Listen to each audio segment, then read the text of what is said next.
Stopping traffic. Sips the big thrills. Yeah, you know you can't be mad at it.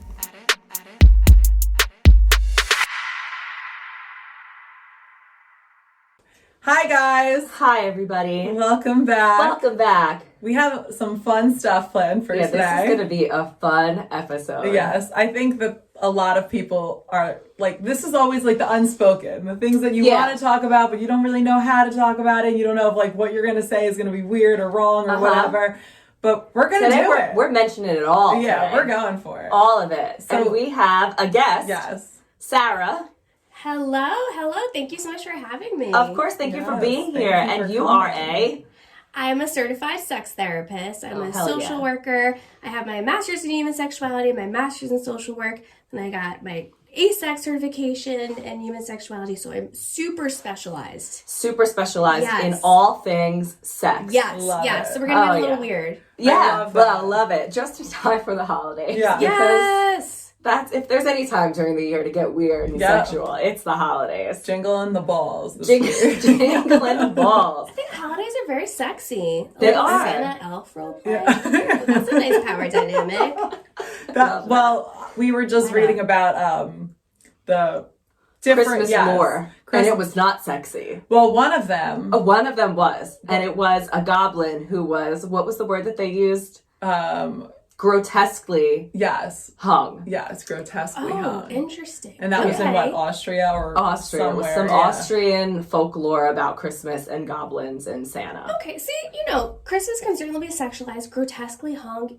You know what? Doesn't seem super appealing to me. I like my cervix where it is. We were saying someone probably on the smaller side came up with that one and was like, promoting himself. Sometimes we just like the fantasy of it. Right. But, I will tell you, I used to work as a Christmas elf for Macy's Santaland. Really? And I will say Christmas is very sexy. Oh, wow. So she's really a pro on sexy Christmas time. Oh, yeah. Speaking from experience, yeah. Oh, well, this is wet, dry, and slightly shaken. So, of course, we start with, before we get wet, we're going to start with a drink. Yes. And today, our drink is going to be a coffee drink, because what's better than hot coffee? Hot coffee with some alcohol. That's what I'm saying. Yes. Mm-hmm. So you're going to start with some coffee, and then we are going to add a little Bailey's. Now, my favorite thing about spiked coffee drinks is that it's really like, you don't need a recipe for these. Yeah. This is like to your own discretion, and you could really do whatever you want with them. So we're just, I'm fuck the jigger. I'm not even going to do a jigger. I'm just going to add some Bailey's for everybody. And then, to make things a little bit more holiday forward, some peppermint schnapps. Yes! Yum, yum. I love mint. Peppermint everything, always. Yeah, I agree. I love staying in on a snowy day where everything is canceled and drinking a little peppermint schnapps, hot chocolate. Oh, that sounds good. Great right thing. now. I need a day where everything is canceled lately. Yeah. If you could grab me that spoon, Matt. It's up right there. Fine. Laying down flat. Oh, hello. Thank you. Mix this up a little bit. Yes. I'll take this one because it looks a little weird. See, I was going to take that one because it was like a little darker. Oh, okay. Then go ahead. No, if you want to, I always like my coffee a little dark. That was caffeine fiend. Oh, okay. It was just perfect. More, yep. Yeah. All right. Cheers. Happy holidays. And let's get weird and sexy. Sarah squared today. Sarah squared. I'm the minority over here. I was that's good. Super frustrated with my parents. I'm like, you gave me the most basic name. But what? I really had to have the personality to fit into it. I love the name Sarah. Do you? Yeah, Sarah. I love the name Kate. I like a simple name. Everyone's trying to be the next hero with these crazy names. Like, no, let's keep it I always thought simple. Sarah was just super basic. I love it. Just such a basic name. But we're not basic Sarahs. We're not, though. We're not, Yeah. And I think that's what makes it so special. Yeah. Mm-hmm. All right, so let's get into it. The first question we want to ask you, and I think this is just like just to set the tone and base this off of, is what are the top reasons people come to see you? Oh, okay. So I work with a lot of erectile dysfunction, which I love, a lot of sexual dysfunction, couples who are dealing with sex drive discrepancy, And I also specialize in working with kinks and fetishes, so helping people really explore explore what they like, come to terms with it, communicate it with their partners, and also like find joy in it. Yeah. Is that hard for people to talk about, you think? Yeah. A lot of times, like if you're into something more obscure, I don't know, like if you have a wedgie fetish, that's not something that's super easy to like put on a dating profile, like talk about your first date. And because like a lot of people aren't talking about that. So if you like your like golden showers or something like that, a lot of times you feel like there's something really wrong with you or really weird. But I think that there's a community for everything. For literally everything. Everything can be sexualized. Everything is sexualized. So like there's just no kink or fetish where it's like you're not going to find a partner. Can I just stop you really quick and just say, just really sitting with you for 5 minutes already, I feel like you're the type of person who anyone could say anything to. Like I would feel comfortable coming to you with like that's but absolutely. It's definitely tough. I feel like you're saying kinks or fetishes, like opening up to someone, especially your partner, but think of like a stranger really in essence. It's so hard. But you have such a nice like aura. You really do. Gosh, thank you. And we were saying too before we even went on, like sex is such sometimes a taboo topic to talk about. Right. But even especially like if you're, and I speak from just experiences being a girl and having been a young girl once, but when you're a young girl and you're starting to experience these things for the first time, you have questions about like, is this supposed to feel like this? Or is this supposed to happen? And you won't know until unless you ask questions or if you feel comfortable talking about it. Right. Yeah, and because we're not talking about it enough, a lot of women really get into this performative kind of sex or what they think sex is supposed to be. And there's nothing wrong with performative sex if you're really into it, like that's fine. But a lot of women that are just like, we go right to penetration. It's like the way you see sex in movies. Right. And like someone was talking about like the first time they had sex, like how rough they like it and they threw their back out, and I was like, is that how you felt, or is that what you feel like you're supposed to you're supposed to feel about sex? And like she was very young, and so I feel like if we were to talk about sex with our friends more often, especially our girlfriends, let's normalize that. Yeah, I agree. I agree 100%. You don't have to walk around throwing your own personal sex life across the board to the world, but I do. But then, you don't need to. But having a group of people that you could be open with and talk to, I think is super, super important. Yeah. No, and like you said, I remember being like a teenager and getting like my first, I don't know if it was a UTI or a yeast infection or whatever it was, and I was like super uncomfortable down there. I didn't know what was going on, and then my boyfriend at the time wanted to have sex, and it didn't obviously like I was hurting, so. Yeah, and I'm Googling things. Now you're on WebMD thinking that you have cervical cancer because you have you know what I mean? Like the worst case scenario. And it's just like, it's true. We have to somehow take it out of this taboo category. And it's like, we all do it. That's the reason why we're standing here. Everybody has sex. Yeah, you wouldn't be here if your parents didn't. You don't want to think about it, but it happened. Exactly. So it's like. They did. Yeah. Yeah. Probably a lot. So we could leave those details out. Yeah. But no, it's true. Like we really should start opening up about it more. It shouldn't be this like, oh God, like I don't know how to talk about it. Yeah, it's stupid. Yeah. We all do it. Did you wind up telling your boyfriend that you had a UTI, yeast infection, or did that feel so humiliating at that point? I'm sure at that point it felt humiliating. Now, I work out like frequently or whatever, and if I feeling something, I could say it to my boyfriend, no problem. But we all get them. Or if your period's coming, you're just feeling like kind of gross. I just made my boyfriend take me to a colposcopy the other day. Yes, he did. That's beautiful. Yeah, because I was like, first of all, you need to get used to this. Right. Being in the room with me with my legs spread and someone being down there doing all types of things. Yes. One day we're gonna have kids and you're gonna have to be in the room. Right. Yeah. You might have to go and buy the tampons, Dad. It might happen. Yeah, right. And he watched them clamp me open and stick those scissors inside me and cut my uterus up and put it in the tube, and he was a champ about it. He was really good. But it's important. It's funny too because he has a sister, so now my boyfriend only has brothers. So whenever I talk about anything like this, it's like he's so good and he really tries to understand, but it's all so foreign to him. So he's like, the best was I FaceTimed him recently. I'm like, I left, what pads, tampons at your house, packed them for me. We were going somewhere. And he's like, well, which is which? Like, and how many do you need of it? Like, he was holding them. He's like, what is? And I was like, you don't know what a tampon is? He's like, that's this one, right? But I don't know what this thing is. It was just like a pad. I'm like, okay. We have so much learning to do. Yeah. He's trying. So it must have been shocking for him the first time he saw period panties. Yeah. Because he probably didn't know. Right. Yeah, he's just the granny panties, you mean? Yeah. If he feels the underwear lines, if he gives me like the little grab, he's like, oh, yeah. I'm like, it's that time of. I mean, the underwear that you take off, you have period stains on. See, I barely ever wear underwear just because it's not comfortable for me. Like, that's not like I'm so, no, it's just like, I feel like, what's the point? Yeah. I'll be honest, I just let it bleed. Lately it's not so heavy, thankfully. Yeah, with my birth control, it's never so just super heavy. Pushing it away, free bleeding. Exactly. The first day or so, I'll wear like my granny panties with like, because I'm not really into, having something up there all day. I'd rather just, like we said, it's not heavy. I'll wear like a little panty liner. And he, like, if he could see or feel like my underwear lines, he'll know, like, oh, it's day 1 or 2. But it's hard to talk about those things. Yeah. I'm sure you have a lot of people come to you that they're not comfortable talking, or maybe not that they're not comfortable, but maybe their partner doesn't make them feel comfortable, or is the one who's uncomfortable. It's so interesting what people are and are not comfortable with. Like, I find that in relationships, people will lick each other's assholes before they talk about how much money they make. Yeah, it's so true. So, like, what makes us comfortable is all, like, so relative. Right. Or a lot of times, like, you'll have sex with someone, but you'll never have had a conversation with them outside of the bedroom. Right. And a lot of people are surprised when I tell them, like, no, that's where you should be having those conversations and disclosing and negotiating. Right. Mm-hmm. And even if you disclose a fantasy to your partner that you never do, you still really bond from that, and it still like really improves the relationship. Yeah, well, that's actually a question we had for you, is how do you start that conversation? If there's like something you want to try, and I guess we'll say it in 2 different ways, because I feel like the conversation,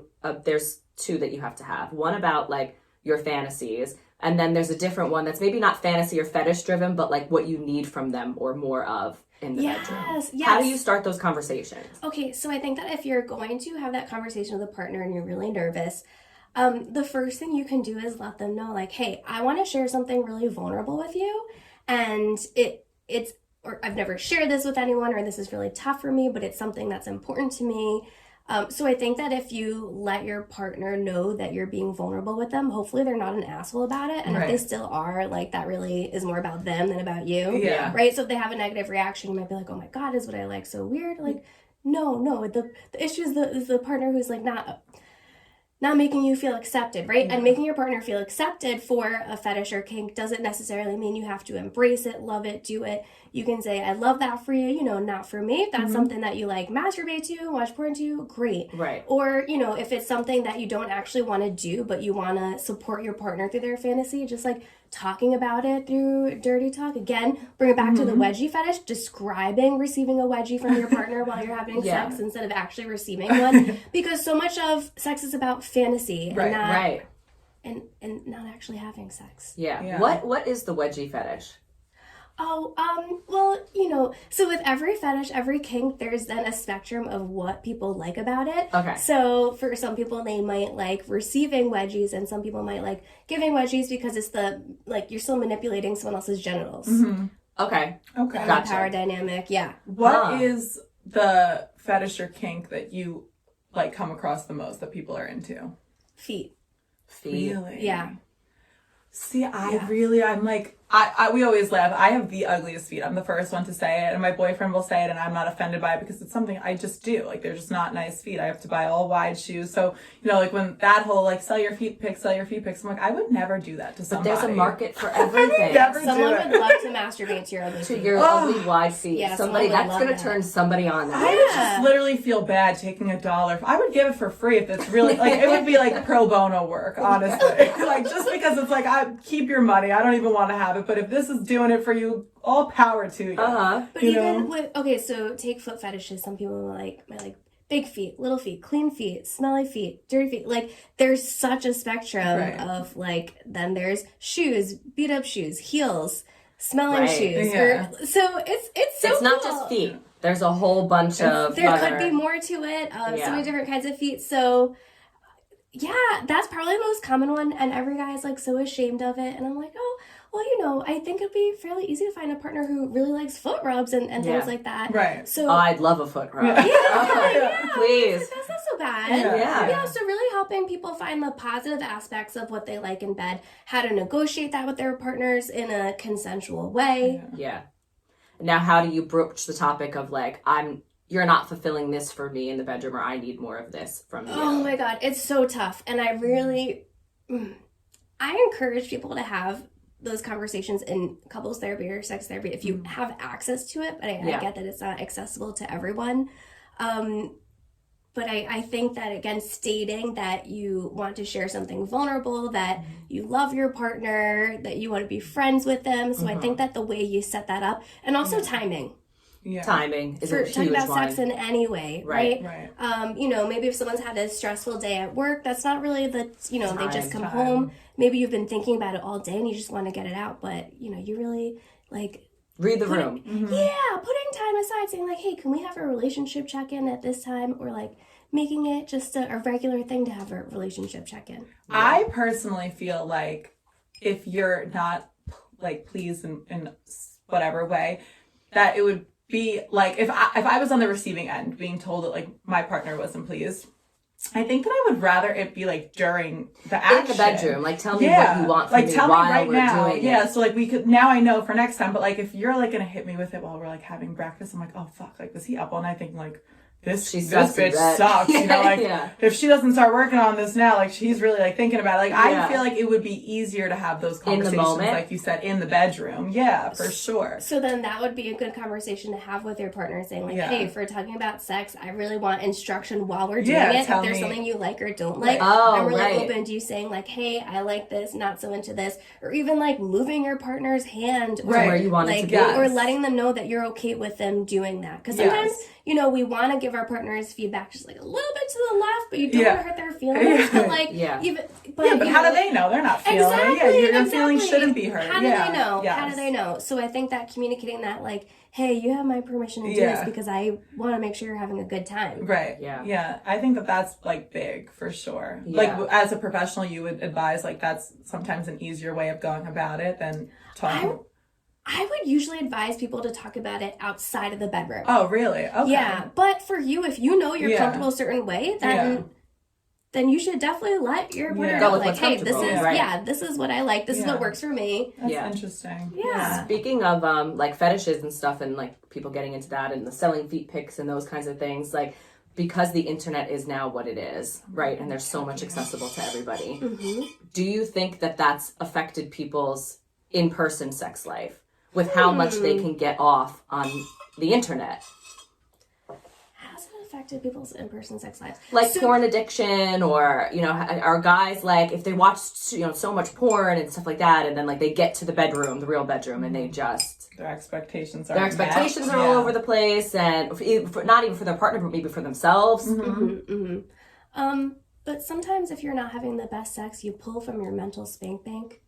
Right. So, and there's, you know, different opinions on that, if that's okay or not. I generally tend to leave that if, you know, it's not hurting your partner and you're able to engage with them in a better way. I think that's okay. Yeah. Okay. But, so I think that different strokes, different folks. There are some people who are really into the parasocial aspect of OnlyFans. And it's just a different experience than watching porn. So do some people, would they rather have that than sex with their partners? I don't know. I think that our like sex lives are so varied that you can have like a great solo sex life and a great like partnered sex life. I think that you can have both of those successfully. And you should have both of those successfully. I never thought about that like you have two sex lives, like one with your partner, but you also have your own personal sex life. Yeah, that's a very cool way of wording it. That's true. Yeah, everyone does. And I mean, most people, I guess. Yeah, and a lot of times what you fantasize about during solo sex is not what you want to think about or do during partner sex. Like, I don't know, maybe you watch a lot of gangbang porn, but you're like... You don't actually want that. Yeah, exactly. You're like, I don't want my partner, like... Being gay, I don't want to see my girlfriend being gangbang. Exactly. So, those two sex lives are different, but, you know, they're both really important. And the more you masturbate, the better relationship you have with your body, and the more you're able to advocate for yourself while you're having sex. Right. Yeah, right. What are the most common complaints you get from couples? The most common complaints. My partner wants sex more than I do. That was something we had on here, That was something we had on here, too. When one person wants it noticeably more than the other. When is that, like, cause for concern? Okay, so there's a bunch of different things you can do to try to meet in the middle. And that's why I love to talk about sex toys. Because I think that if we were able to, if we were comfortable using more devices in bed, that can really, like, if you don't feel like having sex, you're like, I don't want to be penetrated. I don't really like want to get a blowjob right now. My partner wants to get off. Like, using masturbation sleeves with lube, like, that's super fucking easy. But like, maybe you're putting your titties in your partner's mouth while you're like using a masturbation sleeve or a fleshlight or something, and like, that's still a very great tactile experience from them. You make them come, you release that oxytocin, and or you know, maybe you don't even want to be touched. But I think that you can find ways to meet in the middle, even if you don't.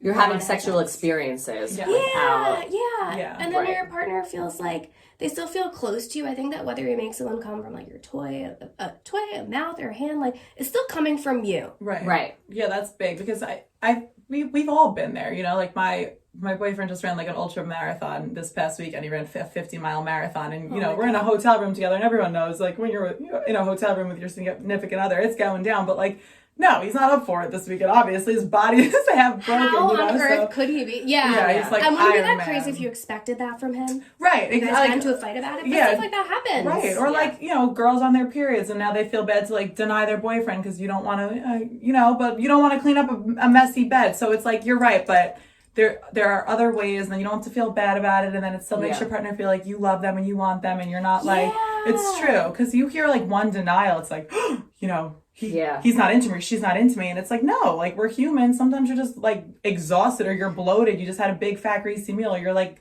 whatever, or you just ran 50 miles and like, you're just really not up for it, you know? You're just not into it. Yeah. Or even saying to your partner, like, I'm just not super into it right now, but go masturbate, knock yourself out. Yeah. Like, that's cool. It's still affirming their sex drive. Yeah. Right. That was actually a viewer question we had was, I love having sex with my fiance, but more times than I can kind of take it or leave it. Is that a red flag?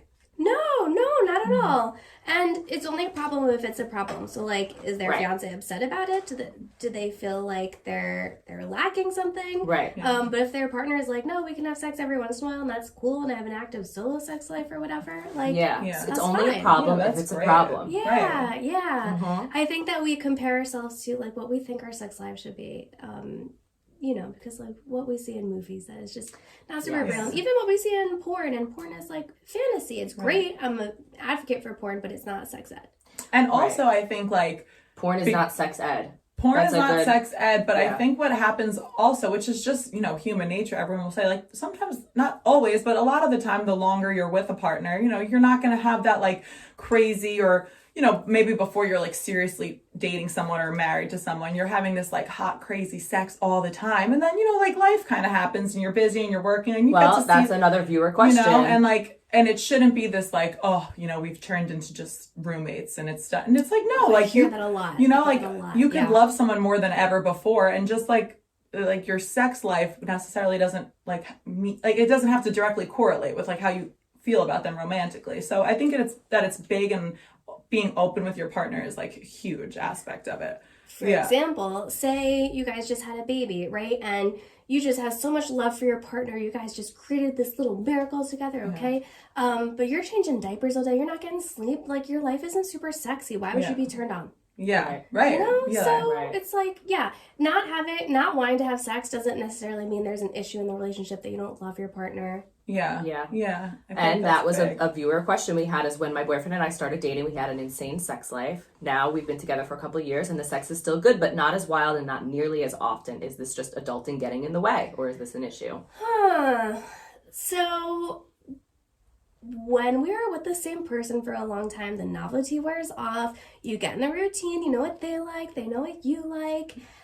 So I think that if you're feeling a little bit bored in the bedroom, start with injecting novelty like outside of the bedroom. Even changing anything in the relationship, going to a new restaurant, going on vacation, just doing something new together. Go to a haunted house together, get your adrenaline pumping, go on a roller coaster, which are two great first dates, or just dates in general. And like, make your life more exciting together. Like, you're gonna go to a haunted house and you'll have this adrenaline rush, and you'll have really good sex afterwards. So that's like parallel. What you do in your outside life totally parallels your sex life. 1000%. I'll tell people, move the furniture around in your room. If you feel like things are stale, like, change something. A family friend of mine once told me, we didn't write this down, but I just thought of it.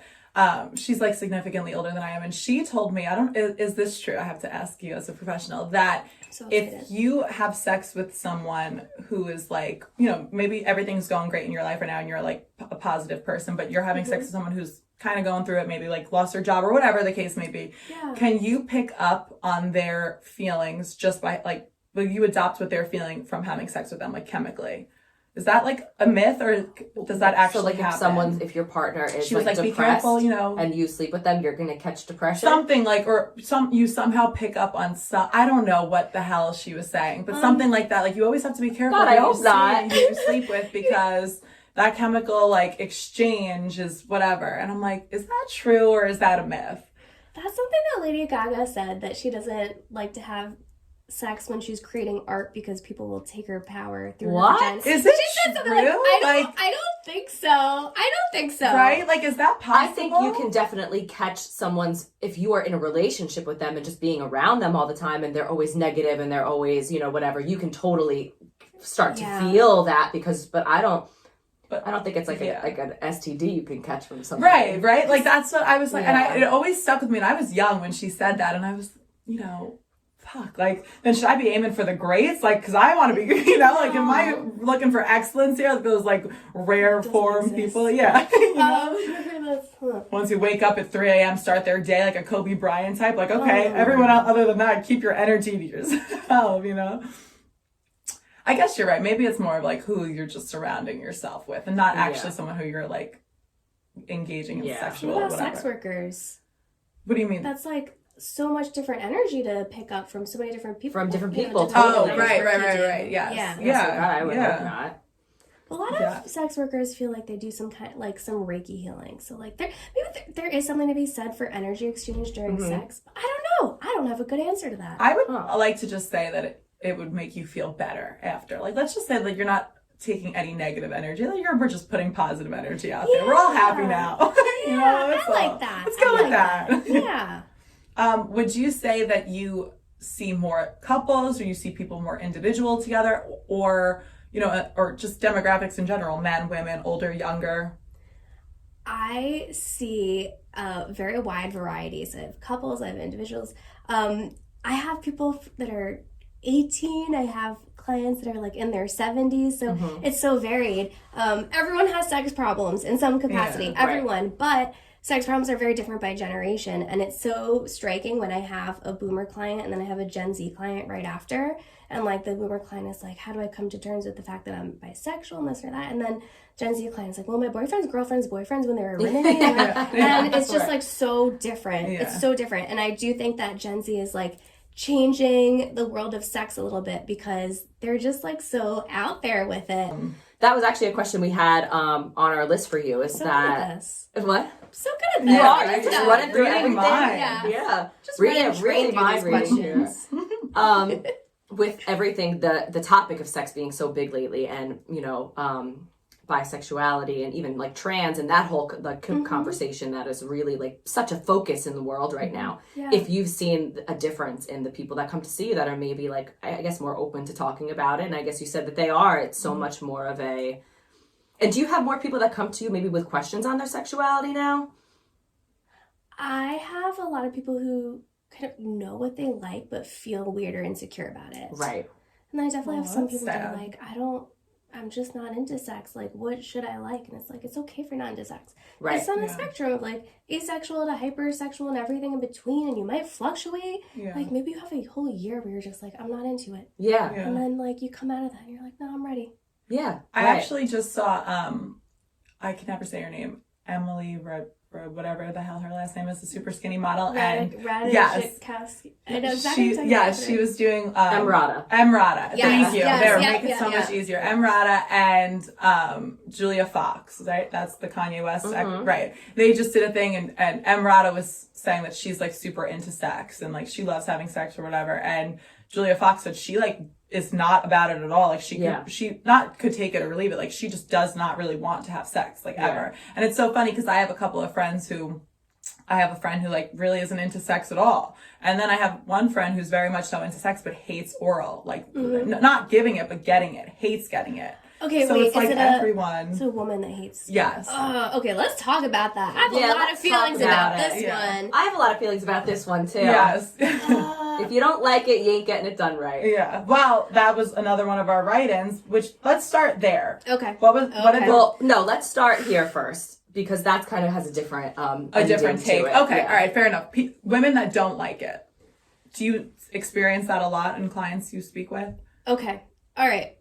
Let me get my soapbox about this one. Okay. Yeah, let's hear it, Sarah. So, most women orgasm from clitoral stimulation and not penetration. That doesn't mean some people don't. About like 75% of women only orgasm from clitoral stimulation. So, I find that many women, they do enjoy the sensation. In fact, most women do. Most vulva owners do, okay, of clitoral stimulation by tongue.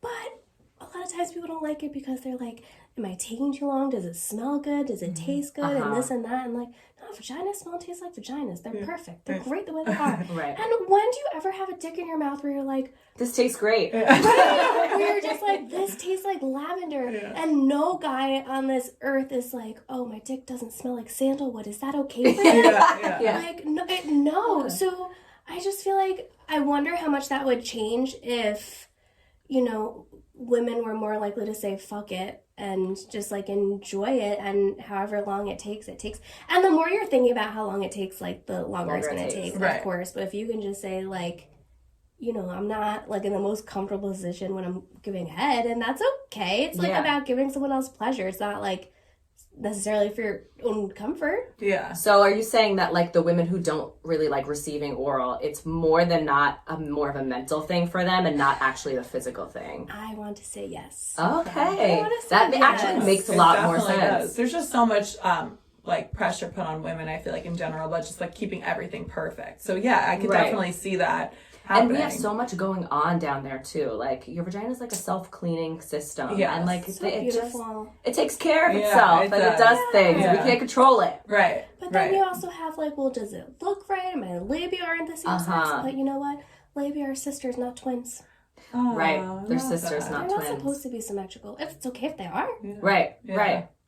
So that was our viewer question. Then to sum that up was, I can only seem to orgasm during oral. Is this common? How do I fix that to orgasm with penetration? Very common. Yeah. Very, very common. And that's okay. You don't have to orgasm through penetration. But if you are really looking to orgasm from penetration, I would try using some kind of clitoral stimulation during penetration. Mm-hmm. So it could be like a vibrating cock ring, or like having someone like manually stimulate your clitoris while you're having sex or doing it yourself. Right. So are there those two different orgasms, like a clitoral stimulated orgasm versus like can you orgasm without being stimulated clitorally? Like Yeah. Some can, people okay. can have just solely a G-spot internal orgasms. Right. Different people describe them in different ways. Like I've heard people describe a clitoral orgasm as more isolated to that location, and like an internal orgasm is more of like a full body feeling. But some people might feel the opposite way. It's I think orgasm is just a different experience for everyone. Oh, Yeah. It can be. Wow. That's so interesting. It really is. One of the questions on here, I guess, kind of goes hand in hand with the insecurity of that is how do you get more confident in the bedroom? It takes practice. Yeah. It takes practice. It takes reassurance from your partner and letting them know you need reassurance. Like saying like maybe your partner really wants to go down on you, but they don't do it because they respect that you're not into it, or saying like, Right. I want to get used to this. Like, can we do it in a way that's going to make me feel more comfortable? It's like if I shower first, if I feel more comfortable doing it that way, and that personally makes me a little sad, right? Because vaginas aren't dirty. Like you shouldn't. But Right. but whatever Right. whatever helps you feel comfortable, whatever gets you in the mindset for it. Right. It's okay. Yeah. So since this is our holiday episode, first I want to know, with the holidays coming up and the stress of it all and everyone's schedule is so busy, how do you make time, or how important is it to make time to make sure you still have that intimacy with your partner, especially with the stresses of families and things like that? Okay, so the weeks after Thanksgiving, that is my busy season, okay? Yeah? Well, I think for every therapist, Right, because okay. everyone is starting to see their family, Yeah. like shit comes up. So I think that being able to reconnect with your partner is really important.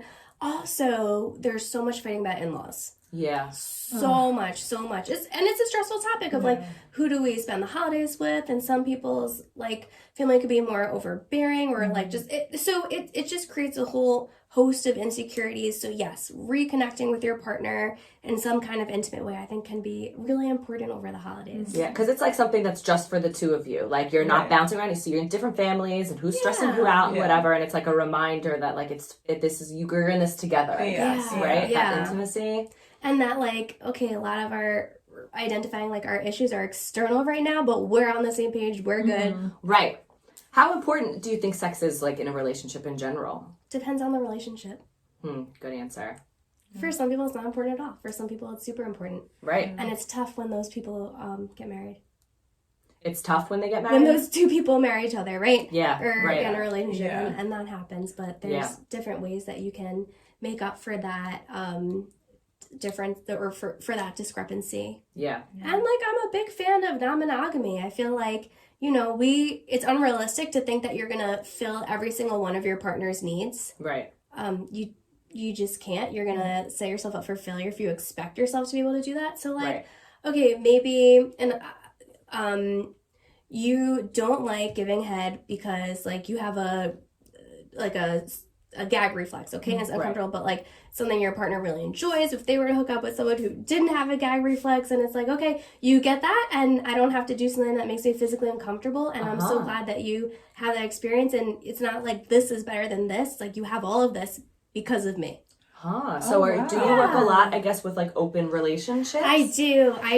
Yeah, I think that I've seen non-monogamy really help a lot of relationships. Oh wow. Yeah, and people are always very surprised when I say that. But a lot of times like and there are so many different dynamics of open relationships. If you have primary, secondary partners, if everyone's kind of on the same level, or like you have a primary partner that you live with and you just have sex with other people, or you just have sex together, like swinging, or there's so many cool things that you could do together and to have other needs met.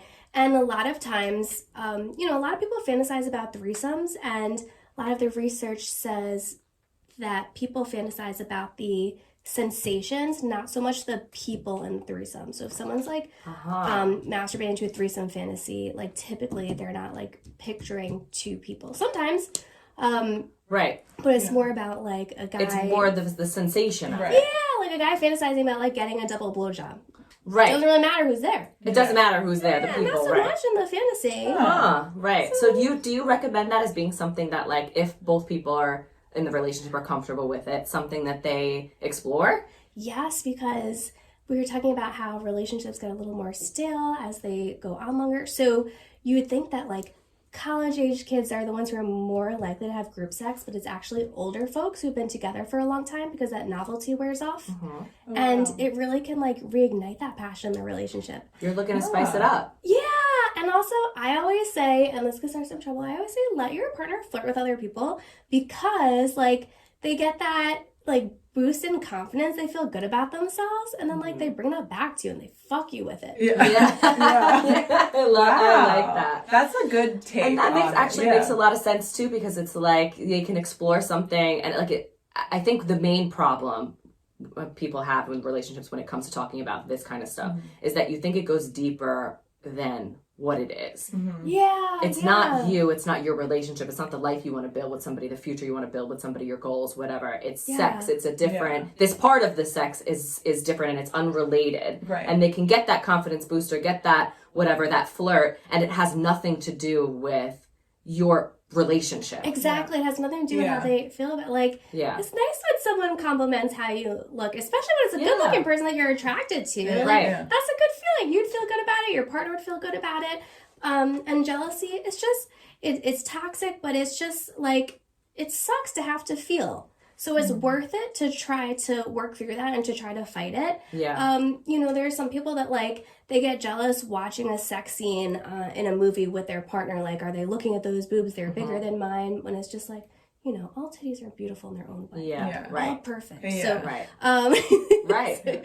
But, you know, so it's like comparing yourself, like how exhausting, and to always be criticizing your body. Yeah. So I think that if we could lean into like, wow, there's so many hot people, and just make out with everyone. You know, it's just like a, you know. Now, how far though do you think is too far, or are we going back to what you said earlier, which is there's not a problem unless there's a problem? That'll be my answer for everything. It'll be really frustrating. Yeah, for some people, like having penetrative sex with other people is great. For some people, it's like just making out if you're at a bar is okay. Right. Online stuff. Yeah. And again, like, I don't know, like OnlyFans girls or like cam girls, where maybe, you know, there's the parasocial relationship there. Yeah. So it's a little more involved, but I don't know that a lot of people are like, I'm fantasizing about running away and doing my taxes with this cam girl instead of my wife. I just don't think that a lot of people are thinking that way. No. So it's not a problem unless it's a problem. If there's some internet flirt, if there's some flirt in person, it's not a problem unless it's a problem. If it's not for you and you don't like that, then that's okay too. Yeah. And some people are super monogamous, and that's a beautiful thing too, as long as everyone's on the same page. But like, then, you know, maybe my advice for the women who are more insecure about receiving oral, it's like, okay, let your partner flirt, feel good about themselves, and then say, you can go down on me for as long as it fucking takes. Yeah. Oh, wow. Yeah. And watch what happens. Yeah. Just my advice. Yeah. So. All right. So with that though, what is like for a couple, some ways, give me like your top 3 to 5 ways to like spice up your sex life. Ooh. Okay. So using toys is a really, really good one. Watching porn together if you both are into it. Okay. I really love, there's like some of the like corny fantasy card games that are like, I think I've seen those. Like the different position ones, or different positions are like asking that, like encourage you to ask your partner, like, would you ever do this? Right. Maybe to like have a structure for having these conversations, because it's hard to know what to ask. Yeah. And like they're so corny. Like, what's your fantasy? But they're cute. But they work. Yeah. And another way to spice up your own sex life, talk to your friends about their sex lives. Like, find out what your friends are doing, get good ideas or get good feedback. Maybe you're just like, hey, my partner's doing this thing, but like, I really like this better. Like, have you guys had that experience? Like, it's all talking about it. Yeah. Also, another thing that will improve your partner's sex life is masturbating. Yourself, like for yourself. Yeah. And women who masturbate are more likely to orgasm during partnered sex.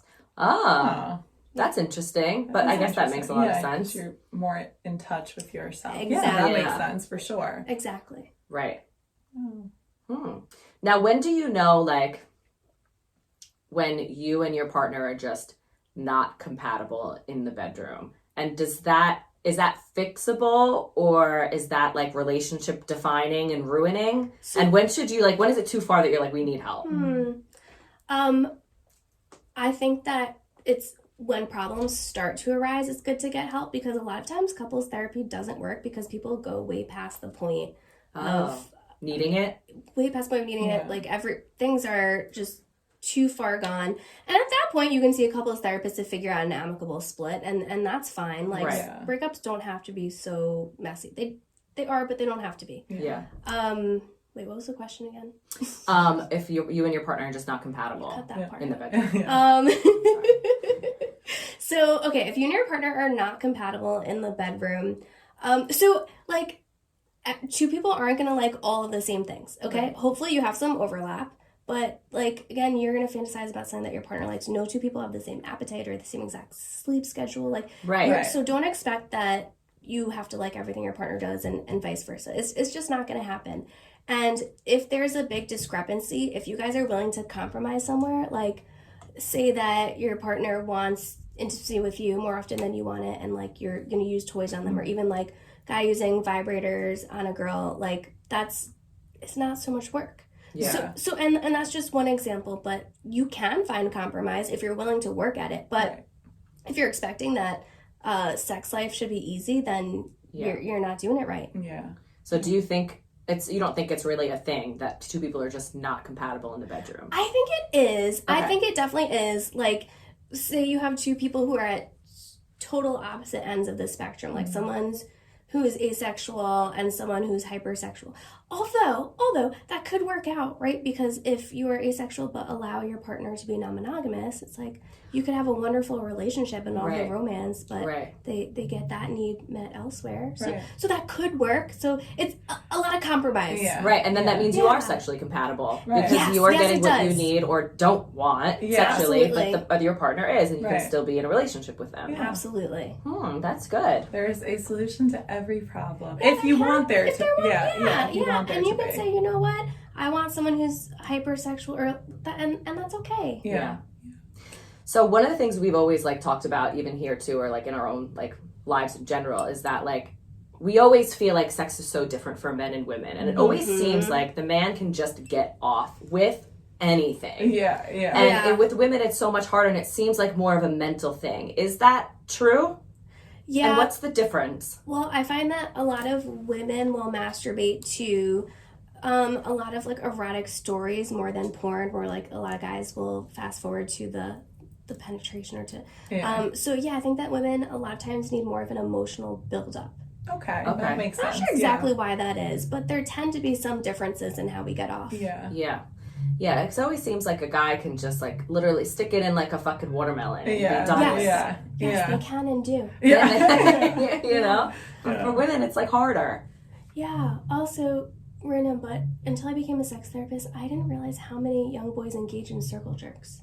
That's really? That's a very real thing. Oh, wow. Yeah. Wow, I didn't know. I would that. Yeah, I would not have thought that. I have not heard of girls engaging in circle fingering, though. No. Right. No. So what made you become a sex therapist?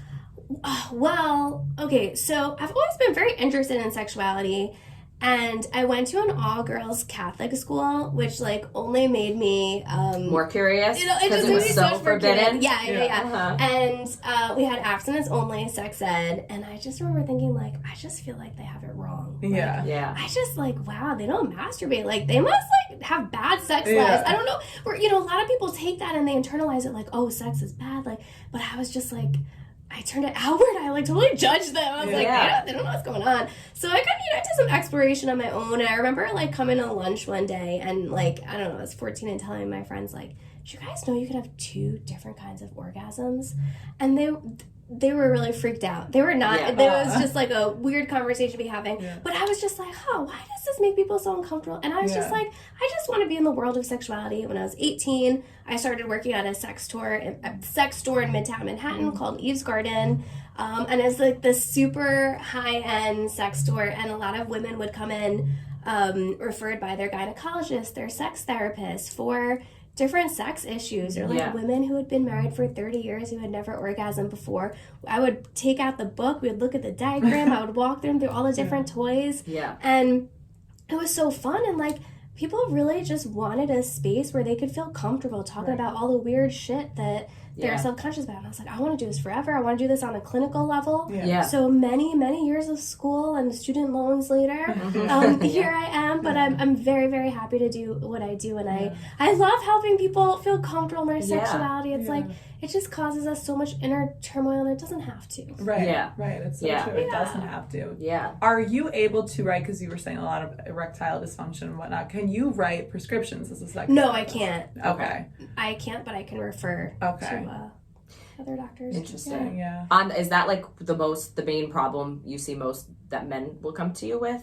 I think because I make myself known that I work in that I do get a lot of ED, because I fucking love working with ED because it's just so resolvable. Most of the time it's psychological. What happens a lot of the time, like maybe you won't get a boner one time while you're having sex, and it totally is so destructive in the relationship. Your partner takes it very personally. You're not attracted to me, or you're not man enough, or whatever. And then it becomes the next time like, okay, I need to get up. And then it just becomes a self-fulfilling prophecy that it just doesn't happen. So a lot of times just like, I do something called sensate focus, where we break intimacy down into small steps. So we do touching without any intent for like arousal or sex, and so we work on it. We create intimacy from scratch to help you feel comfortable and get out of your head and just focus on the sensations.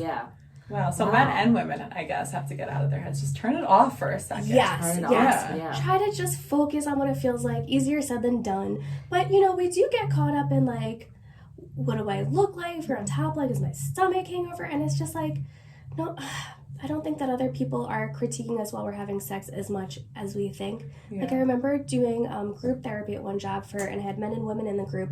And a woman who's working through an eating disorder was talking about how she can't be on top during sex and she's always worried about how her stomach looks and this and that. And one guy was like, I'm sorry, but I gotta say, no guy is looking at your stomach. We're looking at the titties. Yeah, right. You know, so if we spend so much time in our heads feeling insecure while we're having sex, that we, you know, we just don't have to. Yeah. That's true. This may be, I mean, I guess definitely along the same lines of being insecure, but a viewer question we have is, I'm super prone to all vaginal infections. If I don't shower or pee right after, should I be taking a probiotic? Is that something you... I would encourage someone to talk to their gynecologist about. Yeah. And I get that it's not super easy to talk to every gyno, even though like they're so invasive in you. It's hard to have those conversations, but I think that you can find gynos that are a little more open-minded, that you could talk about your sex life. And, and you know, well, they're your fucking doctor. Yeah, so if something's going on, I should be able to ask you about I've it. never liked any of my gynos. Really? Yeah, I feel like they're all just, it's just an uncomfortable experience always. Yeah. It's like silence in the room. You really could hear a feather drop on the floor. I'm not kidding. Yeah. My most recent gyno, I had to get my IUD replaced, and I wanted to like go on the same one that I've been on, and she was trying to get me to take it to use a different one, and she was just like, I'm just not so great at putting this one in. Like, oh my god, What? no. Yeah, oh my god, I'll find someone else.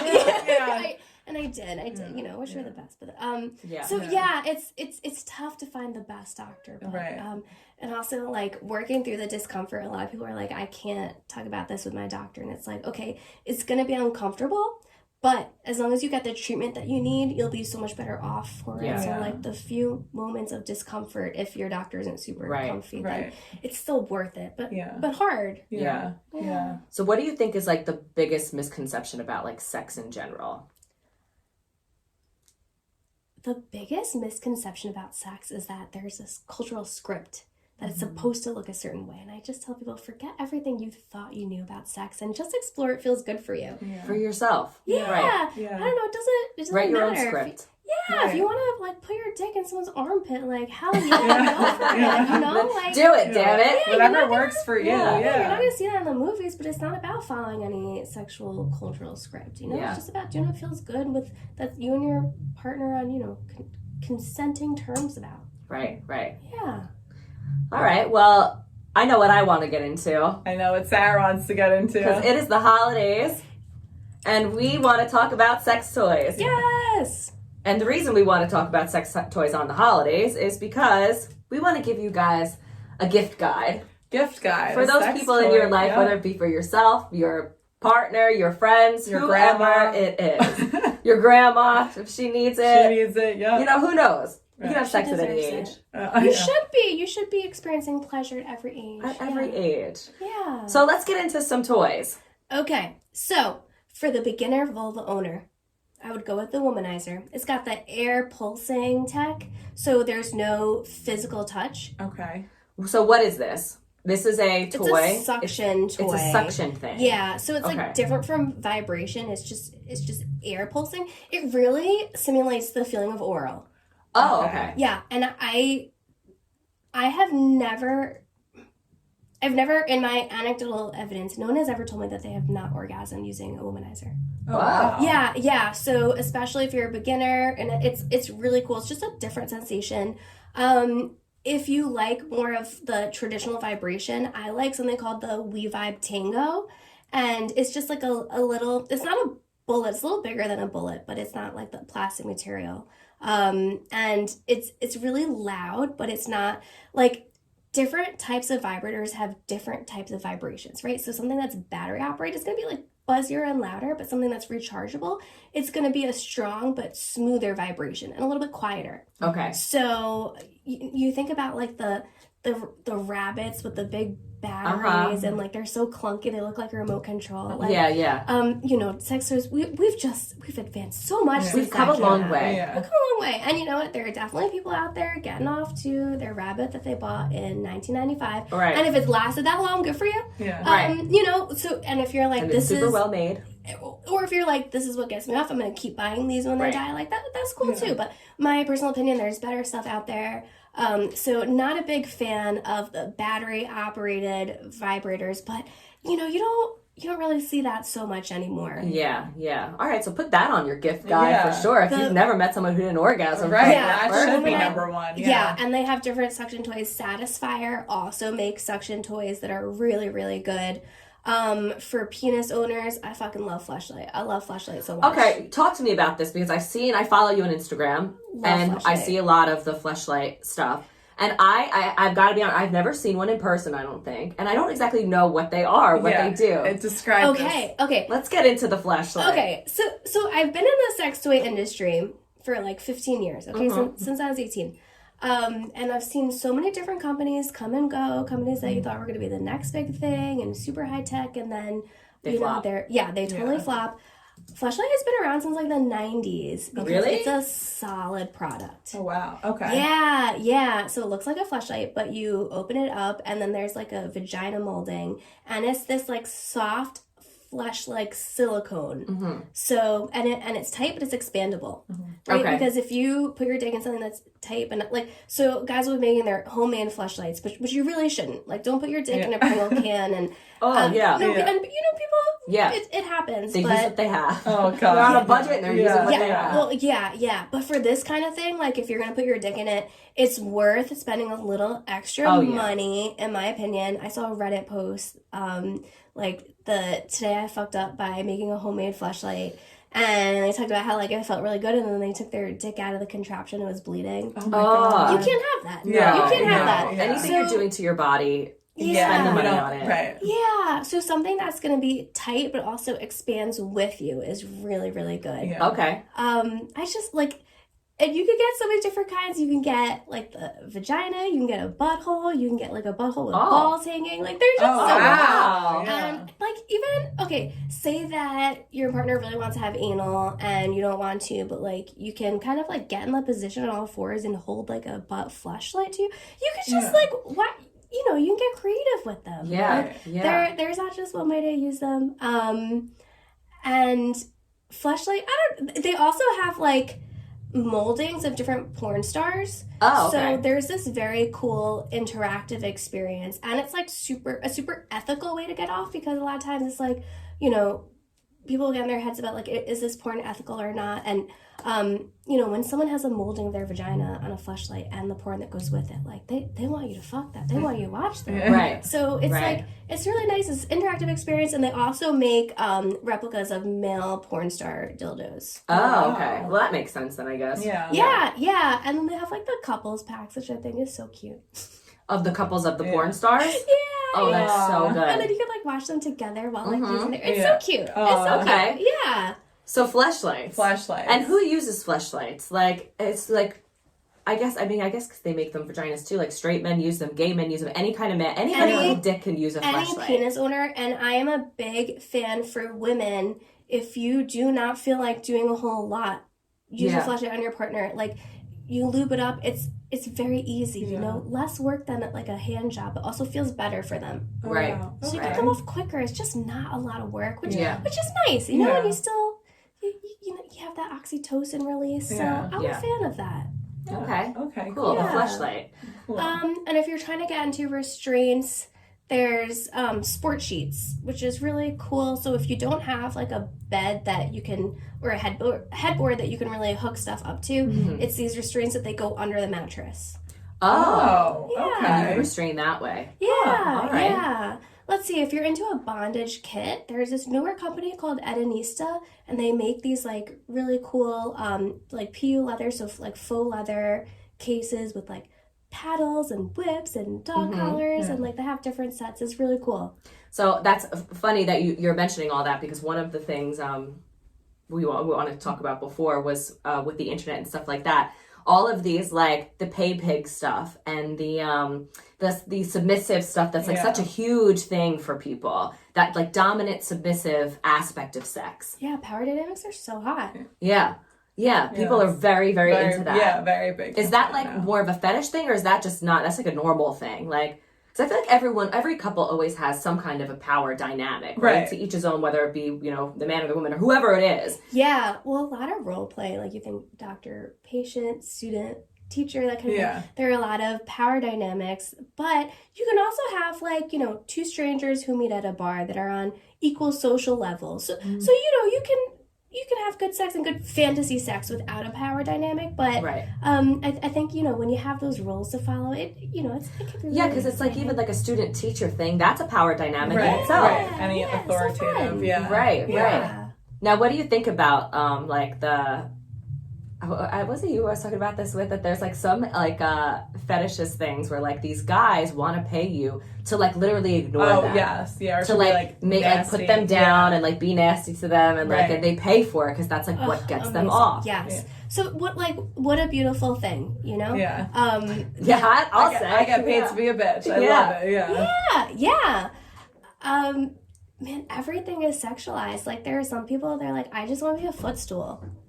You know, and that's cool. I also like findom fetishes are great. Like people that just want you to, like, they give you access to all their bank accounts and like just the fear of like you own this and you have this power over me. Oh my gosh. Yeah. And Everything is sexual. What does that do for them sexually or like mentally? Like maybe like having a hot woman have such extreme power for their whole life. Wow. Oh, that makes sense then, I guess. I mean, whatever works for people, right? As long as it's safe, I guess, then fuck it. Yeah. As long as it's safe, but also like if you are accepting of the risks, like, you know, you can make those adult decisions. Right?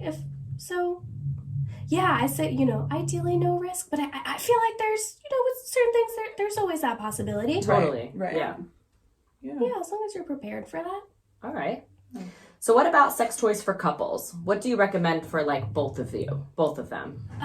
Sex toys for couples. The vibrating cock rings are really good. Every toy company makes their own vibrating cock ring. I really like Lilo. Lilo's also been around for a very long time, and they were known as like the creme de la creme of sex toys for a long time. I think they still are. They are, right? They're, you know, definitely higher price. So like with the vibrating cock rings, like you can get a silicone rechargeable one, or you can get like one of the cheaper ones that have like the watch batteries. So but you know, I always say if you're not sure if you're gonna like something, if you want to buy the less expensive version first. So cock rings are really good because, you know, most women orgasm from clitoral stimulation. So like anything that's gonna increase that sensation is great. You know, there's always little tools for power dynamics. Blindfolds are good, even though I feel like maybe a little corny, but good. You know, especially if you're someone who's like super self-conscious about what you look like while you're having sex, like if you can't see it, so that could be cool. And also cutting off different sensations makes other ones a little bit more present. So if you can't see, maybe you're gonna feel your other things senses a little are bit heightened. more. I feel like cutting off like your hearing and sight. No, I wouldn't like that. But maybe it's for some people. It's for some people. Yeah. Okay. Give me another one. What's another good sex toy you'd really recommend for like solo sex? Okay, so you have vibrators, you have suction toys. I mean, some people are into dildos. There's glass toys. So glass toys are good because if you like something that's a little more weighted, and people are very nervous that they're gonna shatter in your vagina, but they don't. They're, you know, it's thick glass. You know, I don't think that I would, you know, use it standing up and just leave it. Right. But it's good because if you like different temperatures, you can put it in hot or warm water. And then, like, again, adding sensations, it's really good for fantasy play. If you're like, I want to have some vampire sex, like, you put that bad boy in ice. And a lot of people were doing that when Twilight came out. Everyone was masturbating really? to vampires. A lot of vampire sex. Oh, wow. Yeah. A lot of vampire sex. Huh. What's Yeah. vampire sex? Oh, just like, fantasizing about vampires, and I guess vampires have cold dicks. Yeah, because Is that a they're thing? always cold. Oh, because they're always Right. cold. I didn't Wow. think about that. Yeah. Huh. Wow. Oh my gosh, and if you're getting into fantasy stuff, there are so many cool toys. Like, there are, if you like alien sex and you want to be ejaculated into by an alien, there are like alien dildos that you put these like silicone eggs in, and you pee them out or whatever, you pass them. Oh, wow. Yeah. They're getting really creative. Yeah. out What there. is this? Okay, so it's a dildo. It's What is I can't remember the name of the company that makes them. and it has so it goes in you, Yeah, and it comes with suppositories. and the suppositories eggs. go like through you. I guess like semen would out of a penis. Is that what the point of this is? Exactly. Okay, and then you just Exactly. pee them out after. They're super safe, like whatever. Yeah. But it's Yeah, to mimic like an alien. Yeah. Huh. They've got it all now. They I have mean, it all. Yeah. I love the world of sex toys. Like, it's just every fantasy can come to life in a safe way. Yeah. In a safe way. Yeah. I gotta look the alien thing Yeah, up, that's 'cause interesting. that's so interesting. It is. It's cool. It's so Yeah. creative. It's so creative. And then Yeah. does it like glow in the dark? I'm thinking like glows in the dark. Yeah. Or, I like think some of them do. Oh wow. Wow. I'd have to imagine. Yeah. And then, different sensations. Like, some people want more silicone. Some people want something a little bit harder, like steel or glass. So there's just, like, sex toys, there's so many different types of sensations. It's so cool. versatile. Yeah, but you don't know until you try Yeah. what Exactly. you like better. Yeah. Exactly. So Yeah. it's worth a try. Or, some people go acoustic. And that's cool, too. Just Oh, using no their sex hands. toys at all? Yeah. Yeah. Well, yeah, sure. But if you want to spice it up, there's nothing wrong with it. There are aliens out there. Yeah. There are beautiful alien dicks out there. There are beautiful alien for dicks you. out there. Goblin dicks. Goblin alien dicks, dicks. alien dicks. Every kind of dick, Vampire dildo dicks. exists. Wow. Yeah. Wow. Are there any Yeah. shops in like on Long Island in the tri-state area that you recommend? Yeah, so there's a store. It's like associated with the Long Island Institute of Sex Therapy. Okay. It's called That Drawer, and they have like you can meet with a sex therapist and like have a curated toy purchasing experience. Oh, so that's you cool. meet them and you That's tell very them, I cool. guess, what you need or what you're looking Exactly. for. So you get this like really informed opinion. Huh. So that's Wow. cool, and I've not really seen that done before. And then you have like what are the expressions and cupids? Okay. So and those are more of like your traditional, like they have a lot of toys and they have gag gifts. Yeah. So there's the spectrum, but I always like when you can see something before you buy it and like hold the tester and like see what the material is like if you can. Right. Yeah. Right. Just order it online. Yeah, that's true. I love that. And they have too, like those parties, right? Like it's like not a fan of those. No. Okay. Wait, hold on. Let me fix this. Like I'm not Tupperware gonna parties for sex toys. I'm not gonna knock the way that anyone buys sex toys that Okay. feels good for them. If they have that experience, great. Right. But like a lot of those sex toy companies are like pyramid companies or pyramid Yeah. schemes. So Oh, that's why I'm right, just yeah. like, I don't love them. Yeah. Yeah. That's but there's nothing wrong with finding your sexuality and understanding what you like that way. Yeah. Yeah, or starting to get creative, getting your toes wet. Yeah. Maybe. Yeah, if you were just starting out with like, I'm gonna explore something like sex toy wise, what would you recommend people like their first go to be? Satisfier or womanizer. Yeah. Okay. I feel so confident. Yeah. Those are Yeah. those are the best beginner sex toys. Yeah. Well, you Okay. said no one's ever not had an orgasm from that. That's so- number one on Yeah. the gift list. Yeah. There's also this company. It's called Cute Little Fuckers, and they have this. It's like shaped like a star. So if you like something that's more flat, Okay. like some of them are more like pinpointed, like. And so if you want vibration like all over your vulva area, that Right. could be good too. Yeah. Right. Yeah.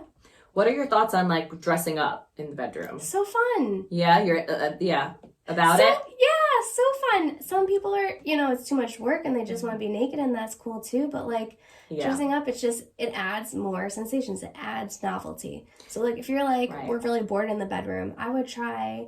Like I remember I told someone like just get a blonde wig and just be different. They're like, oh my god, we have this like great kinky sex with the blonde wig. It's like Yeah. cool. And sometimes it's just like switching the bed around to a different plays in your Right. room, or Yeah. like wearing a new outfit. Like that stuff can really help. That's Why such a not? good idea. Yeah, I'm gonna yeah. go get a wig. It's so easy. It's an easy Why little, not? yeah. And like have your persona, your sexy persona that Right. goes along with it. Yeah. Yeah, because I feel like, especially like with the costumes and stuff, it's like I don't even waste my time buying like nice lingerie It's because not appreciated. it's not appreciated and it comes right off, and it's like, Yeah. what did I do this for? Did Yeah. you even see it? And it's expensive. Good and it's too lingerie, expensive. Yeah, it is. It is. But I guess if you could like really role play it out and put some costumes on, then I guess that's different. Yeah. And that's- Yeah, and so much of sex is about fantasy. Right. Right. So you can really play into that. And maybe like you feel like normally you wouldn't do a certain thing, but when you're in a persona, you're less You would. inhibited. Yeah. Huh. You're less intimidated because you're not really yourself. You're like in this persona. Yeah, so why not? I like that. I like that too. Okay.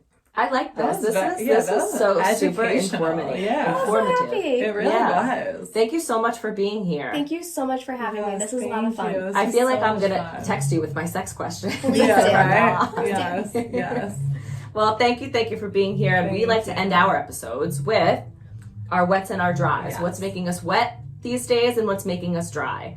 Do you have anything off the top of your head? I have finals coming, so I'm That's making you dry. really overwhelmed with some homework. And wet, I could just guess, the holidays coming. Yeah. Everything else is good in life. It's just school is really taking a toll these days. Yeah, I think my dry is that I like threw my back out. Yeah, randomly Sarah's a little yesterday. injured. Yeah, I like can't move.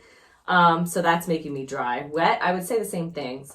Holidays. The holidays are coming. I feel like everyone gets together more. You see people, you go out for drinks, and Yeah. it's just like a fun time. So I'm Yes. excited for that. What about you? Yes. Okay.